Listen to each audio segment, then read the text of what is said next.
I'm your host, Carolyn Solo, LCSW, EMDR therapist, and mom of 3 daughters. Thank you for joining me. Hey everyone, and welcome to episode 35 of the Future Template Parent Podcast. I am your host, Carolyn Solo, LCSW, EMDR therapist, and mom of 3 daughters. Thank you for joining me this week. Today, I want to spend a little bit of time talking about a question that I hear from time to time from coaching clients and from other EMDR therapists. And the question is, well, first of all, if some people are asking the question, I know that many other people have the same question. So I thought, hey, great, why not do a little episode about this? So what is that question? The question is, what if my client expects me to fix everything about their life, all of their therapy, presenting issues that they'll ever have in an intensive? First, I kind of want to talk a little bit about why this question is even coming up for therapists, why it maybe comes up for clients, and finally, how to answer it. So first of all, why do EMDR therapists have this idea that an intensive should be the be-all, end-all therapy experience for a client for a lifetime? I mean, I'm exaggerating a little bit, but I think you get my point. I think it comes from many places. First of all, I think when we're first trained in EMDR, it is so new and so different, and it's so exciting. It's like this really new and transformational modality. Even in our basic training, we start to see how profoundly impactful it can be. I'm sure that all basic trainings have practicum sessions, and you maybe experience it as a therapist in your practicum, seeing someone else make a profound shift. Maybe you even experience it yourself. Maybe you have had EMDR therapy before you become an EMDR therapist. All these reasons why you come in with this like real excitement about EMDR. It can feel like the opportunities and the possibilities of EMDR are almost limitless, right? Especially compared to what we're used to seeing in talk therapy. Maybe this is the answer we've been looking for all along. A therapy modality that finally allows clients to make progress in ways that didn't feel possible before.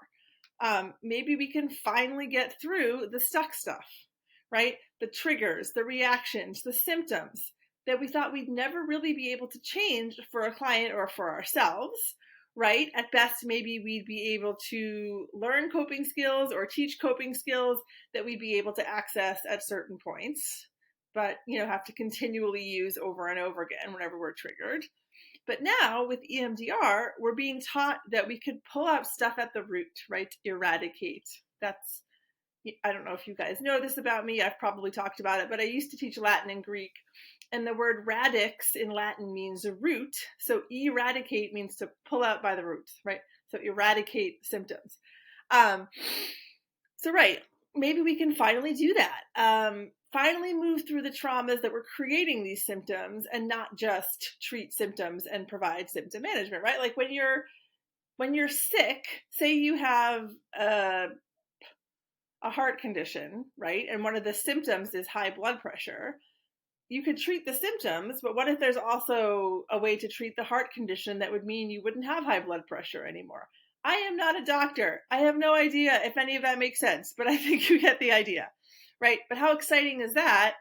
Say, maybe you're not going to have that thing anymore instead of here's a medication to treat that thing that you'll always have to take, right? And at our basic training, at our consultation groups, at advanced trainings, in publications, on listservs, wherever you get your info about EMDR, you're probably hearing about amazing outcomes, right? I remember reading on Instagram something along the lines of EMDR is the closest thing to a magic wand that therapists have. Like, whoa, amazing, a magic wand, like get me some of that, right?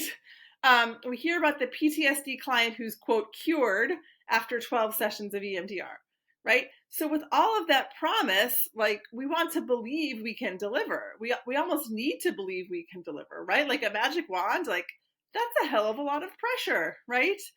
And if we're offering an intensive, like, that's so much therapy, well, then we think we better be able to deliver a lot then, right?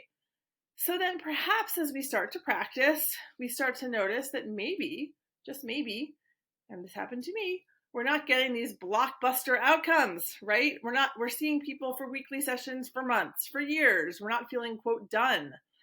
We start to fear, if we're thinking about intensives, how can I offer an intensive and promise big results when I'm not yet getting those results with hourly clients? I'm willing to bet that you are getting results. You're just having a hard time giving yourself credit for what is happening or seeing what's happening. But, we're like, this person's still depressed, right? We're like, what if the problem is me? What if it's not EMDR? Because I know EMDR is good. Other people are doing it well. Hi, I'm the problem. It's me, right? That imposter syndrome starts to creep in, right? Is everybody else doing it right and I'm not doing it right? I feel like I'm getting very animated. I just had some ice cream, and it's the afternoon, so I'm like on a sugar high. I also think that when a lot of us first learned about intensive, this certainly happened to me, we think that an intensive is 5 8-hour days in a row, right? Smashing through targets like, I don't know what, but just knocking them down, right? And then we think maybe that's the right way to do intensives, right? And that if that's the right way, we better do it that way and we better get through everything in that time. But what if you feel like, I don't know if I can offer that? It's too much. It just sounds like another exquisitely exhausting therapy model and I don't want to do it, right? And, in private practice, what we're hoping for is freedom, flexibility, more time. And what if, I don't want to do that? That sounds like I'd be out for the rest of the month. And again, that might be what you want to do, but it's not for everyone and it doesn't have to be. And if we decide that we are more suited to offering something else, like for me, my 15-hour model of an intensive, we're worried, oh no, we're not going to be giving clients what they want or expect out of an intensive. And what they expect is to finish therapy forever in a week. Some therapists don't have that capacity. Some clients don't have the capacity. That's exhausting. I just got done with a 4-hour intensive day with a client. She was ready to go home. She was done. We did our 2 hours, hour lunch break, 2 hours. She did great work. We got through 3 tough targets, and she was ready to go home. So, as was I. So just to normalize that model doesn't have to be for you. But when we think that's the only way, we're going to think like that's the only way to get the kind of results that people want. So that's what I have to offer. I disagree. And so what about clients thinking this? Like I was just talking a lot about some therapist misconceptions. But what about clients? I don't think that this is as much of a problem as therapists thinking that they have to fix everything in an intensive, whatever fix means. But I do think that as the word about EMDR and EMDR Intensive starts to get out, which generally I think is great, we can have clients coming in with higher expectations, right? Something that's happened to me on several occasions is that I'll get a referral from a more traditional talk therapist who has told their client that EMDR will, quote, get them through their trauma, which is to say, help the client move past something that the talk therapist has not made much headway on with the client. Now, of course, this can and does happen. We can often make excellent progress with clients in these arrangements. I love working adjunctively that way. Right now, I'm doing an intensive with someone who has a primary therapist, but this client suffered a really traumatic loss related to birthing, and her therapist, that's not her area of expertise. She also isn't an EMDR therapist. This person came to me. We're doing great, right? That's a wonderful way to work. And she has an amazing relationship with her primary therapist to support her through the intensive and to go back to. But, it can put pressure on us, the EMDR therapist, from both the talk therapist and the client. Oh, this person's going to fix you. You can fix this. Go fix it quickly. Send the client back to me and we'll return to our regularly scheduled therapy programming without this thing being in the way anymore, right? And the client may have been sold on this, quote, fix from their non-EMDR therapist who doesn't really know what EMDR entails, right? And if we, the EMDR therapist, can't, quote, fix it, are we failing? Are we not good enough? Are we not skilled enough? Are we not competent enough? Of course not, right? We're talking about human beings and their nervous systems, not a faulty car part that can be swapped out and get the car back on the road, right? EMDR is in the media. EMDR, the word about EMDR is out on the street. Intensives too. It's on TV. It's in movies. There are articles in the New York Times. Prince Harry talks about his EMDR.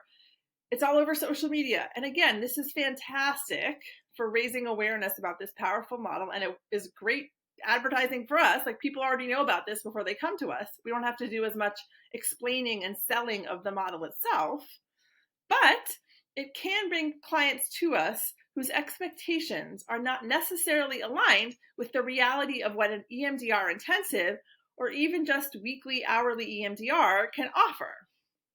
I think an intensive can create some more pressure at times because the intensive model seems to suggest, like, I've decided on this length of time because it's the amount of time we need to get through all of this and get it done. That's not why I've chosen my 15-hour model. I've chosen my 15-hour model because it works for me as a therapist. And I do think we get through a lot in that time, but it's not because it's the amount of time that I think will resolve this person's problem forever, right? It's because it's what makes sense to me, and we can, add more time to that if the client wants, but I'm not promising that that's the perfect amount of time, right? So, a bit about how we as therapists maybe believe that an intensive should resolve everything a client can bring in, a bit about how clients themselves might think that. So, and then now let's talk about how to address those beliefs, okay? If they come up from a client or if you're thinking them yourself. First of all, I want you to know right now that no matter how much excellent work you do with a client in an intensive, there will always be more that they can do. Of course, right? We are incredibly complex beings. Our nervous systems are so finely tuned and unique to each of us. We all have our own history, and we all have things that continue to happen to us that our history informs, right? And that goes for the clients and for the therapists, right? And the therapeutic dyad, each member of the dyad influences the other, right? So each therapeutic dyad is going to produce different results, right? Because of the nervous system of the client and the nervous system of the therapist. They will influence one another. They will interact with one another consciously, subconsciously, and unconsciously. Our attachment histories will interact with each other. And so every single dyad is unique. And just as a fact of who we are and what that signals to our client's nervous system because of who they are, without them even knowing it, because of that relationship and that interaction, that dynamic, it will mean that some targets, some topics, some areas will feel safe in that dyad and some may not. And we might never be aware of that. The client might not ever be aware of that. But they might work with another therapist later on, and that therapist might signal safety to them in a different way, and then those areas can be worked on, right? And that's okay. That's the beauty and reality of working as a therapist who is also a human being. And unless you're a robot therapist, you're a therapist working as a human being. And if you're a robot therapist, I'm dying to meet you, so let me know how things are going. Blah, blah, blah. I'm looking at my notes. Where am I? Oh, yeah. And a client's readiness is going to vary for EMDR, of course, even if they come into an intensive, right? Some clients will feel extremely prepared to dive into trauma processing and fully into this intensive model. Some clients think they are extremely prepared, but they're not. Some clients in an intensive, even in an intensive, will have to go more slowly and may only get through a couple of targets. All of that is okay. And all of it is a worthwhile experience. Even if we spend a lot of time in phases 1 and 2 with a very, very complex client, they're going to get a ton out of that. I've talked in other episodes about how intensives and dissociation don't necessarily, dissociation isn't an automatic rule out, and what you can actually use an intensive experience for with those clients. So, a client who finds the intensive to be challenging and maybe doesn't make as much, quote, progress as another client is still making progress. And they may decide after the intensive to continue with hourly EMDR to work on more material, either with you, if you're open to it, or with another EMDR therapist. They might decide to come in once a month for 2 hours for a booster session with you, if you are okay with that and that works for your schedule. But all progress is progress. And if this is the client's first experience with EMDR or with an intensive, their expectations are probably not as elevated as your expectations for yourself are, okay? You're likely putting a lot more pressure on yourself than they are putting on you. I've talked a lot about the Disney Fast Pass analogy for intensives, and I know it's now called the Disney Genie Plus or whatever for you Disney heads, but that doesn't sound as good for this analogy. I was at Disney in November and it was called the Genie Plus, whatever, I think. Disney Genie. Anyway, but so no, it was Lightning Lane. You use the Disney Genie to register for the Lightning Lane. Oh my gosh. Anyway, but the fast pass analogy. A fast pass doesn't mean you'll never wait in a line ever again in your life. It means that you'll get through a lot of stuff more quickly on that visit, but the next time you come to Disney, you're going to need another one. Okay, maybe the analogy isn't perfect, but you get the point. Accelerated results for that time, but not be all and end all results. You're going to go on more rides, but you're not going to go on every ride. And if you come back again, you're going to have to engage in the same process, right? So accelerated results, but not be all and end all results. So how do you talk to clients about this? Again, like I just said, I urge you to remember that your expectations for yourself are likely a lot higher than your client's expectations. So just let that soothe you a little bit if it can, okay? If you do what you know how to do, follow the yellow brick road of the 8-phase protocol and the 3 prongs, there will be progress and movement, okay? I think you can promise that to a client. I mean, there's going to be maybe a rare exception where someone just is not ready, willing, able, whatever, to do EMDR at all. That happened to me once or twice, but those are, exceptions, very rare, okay? Right, so there will be progress, and I do think you can promise that to a client, okay? But beyond that, of course, you temper expectations, right? You don't make any hard and fast promises, just like you never would for any client, for anything ever, right? Even when you were a talk therapist, right? You acknowledge from the beginning that everyone is different and that you cannot guarantee what's possible. Certainly not before you've met someone or really started phases 3 and 4, and not even then, not even when you're in phase 4. Parts of clients that they don't even know exist may emerge at unexpected times, creating processing blocks. I think one thing that I do when I'm in an intensive that can help me with these fears about we're not doing enough is that, like, at the midday break, again, I'm using my model where I have a 15 hours, so like 1.5 hour, 2 hour kind of intake, workbook, that section, and then like 3 full days of intensive treatment. And that's 2 hours, hour break, 2 hours. So at the midday break, right before we're about to go on the midday break, or right when we come back, I sort of review with the client, and then also at the end of each intensive day. And then of course, at the end of the whole thing, what have we accomplished? What has felt good? What has felt hard? What can we do differently? Like, just getting feedback is so valuable as a therapist. And, with EMDR, there's almost like more concrete ways to talk about that feedback, right? Like this target, this resource, that resource. And that feedback will be soothing to your nervous system. It will also soothe the client as they reflect on the experience. It'll give you some hard and fast data to lean on when you're feeling anxious. You're basically checking in on your treatment plan, which is good, care, standards of care anyway, right? No matter what the modality is. And also remind yourself when you're having these anxieties about not doing enough, remind yourself about all the times that intensives or hourly EMDR that you've done and when they've gone well, okay? About the kinds of results you've gotten. This will help ground you. This will help soothe you. It's so important to keep those in your back pocket for yourself. And also, they're great examples to share with clients who are wondering about what will get accomplished in their treatment, okay? So you have a few really good examples to share. And of course, anytime you're sharing any of this, you're going to keep everything anonymous, of course. But a few well-chosen examples can be really helpful for the client to understand what's possible in that time and to also help you feel more confident. So just a few thoughts on how to keep that voice in your head in check, that voice that says that if you don't resolve everything a client brings to you in an intensive, that somehow you failed and you're a terrible EMDR therapist. Maybe some of you don't have that voice, and that's great, but I have talked to enough people about it that I thought it was worth recording an episode. In this episode, we talked a bit about why therapists think that this is a thing, that they should be able to fix everything, why clients might have some unrealistic expectations, and then how to keep those expectations and the expectations of your clients in check.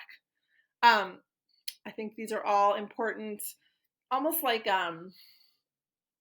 informed consent pieces for a client, right? You're not promising something you're not going to deliver, and you're talking to them about what is possible and what are some of the likely outcomes so that they know what they're signing on for, right? And it's okay if they ask you this during the consult call, and that's even more of a reason to have a few examples that you can refer to.